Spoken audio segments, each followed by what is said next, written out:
প্রত্যেকটা পরিবারে কিছু না কিছু সমস্যা থাকে।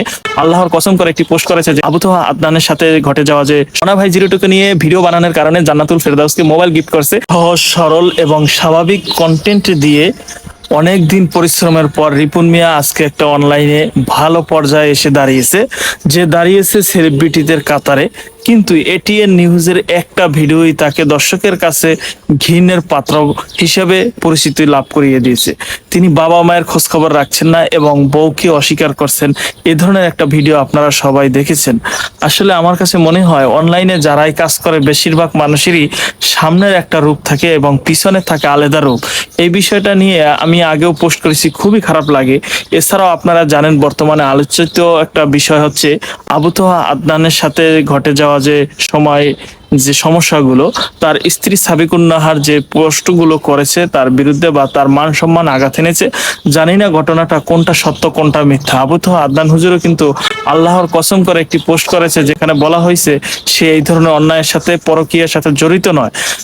অপরদিকে তার স্ত্রী সাবিকুন নাহার, সেও কিন্তু একজন আলেমা বা হাদিস কোরআন সম্পর্কে ভালো ধারণা রাখে। সেও কিন্তু যুক্তি তুলে তারপরে পোস্ট করেছে। জানি না এই ঘটনার শেষ কথায় কে সঠিক কে বেঠিক, আল্লাহ পাক সব জানেন, আল্লাহ উত্তম পরিকল্পনাকারী। আমরা এর সততা এবং সত্যটা জানতে চাই, শেষ কোথায় জানবো। আর রিপন মিয়ার বিষয়টা আসলে প্রত্যেকটা পরিবারেই কিছু না কিছু সমস্যা থাকে। তবে রিপন মিয়ার বিষয়টা হচ্ছে কি, আমরা এটা আশা করিনি। রিপন ভাই একজন স্বাভাবিক সুন্দর কন্টেন্ট দেয়, যার পিছনে সে লাগে না, কাউকে নিয়ে কোনো ধরনের বাজে মন্তব্য করে না বা তার কন্টেন্টে কোনো অশ্লীলতা নাই, এজন্য সবাই তাকে পছন্দ করে। এবং বেশ কিছু ভিডিওতে তার বাবা মায়ের পক্ষে অনেক কথা বলেছেন এবং বাবা মাকে সাপোর্ট করতে বলেছেন, বাবা মায়ের পাশে দাঁড়াতে বলছেন। সেদিক থেকে অনেকেই তাকে আইডল ভাবে বা ভালো মনের মানুষ মনে করে। কিন্তু তার বাবা মায়ের কাছে থেকে যে কথা আমরা শুনতে পেলাম ভিডিওতে এটিএন নিউজের, সেটা আসলে আমরা কাম্য না, এটা শুনতে চাই না। এই জন্যই হচ্ছে কি মূল সমস্যাটা। যাই হোক, দোয়া করি সবার জন্য, সবাই ভালো থাকুক আর এ ধরনের ঘটনা যেন আমাদের দেখতে না হয়। অপরদিকে আরো একটা ভিডিও দেখলাম বুলবুল ব্লগ 01কে নিয়ে, যে জান্নাতুল ফেরদাউসের নামের এক মেয়ে নাকি 2 লক্ষ টাকা প্রতারণা করছে। আসলে নিত্য নতুন ঘটনা সত্যি আমাকে খুব অবাক করে।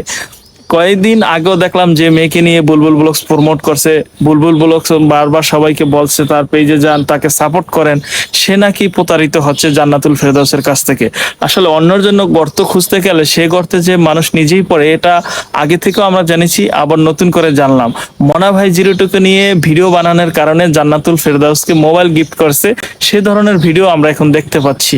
তো কি দরকার ছিল একজনের পিছনে আরেকজনকে লেলিয়ে দিয়ে আপনার মোবাইল গিফট করার? তো ধন্যবাদ, আশা করি সবাই বুঝতে পারছেন। ভালো থাকেন, আল্লাহ পাক সবাইকে সঠিক বুঝ দান করুক, আমিন। Ese es su daran artista.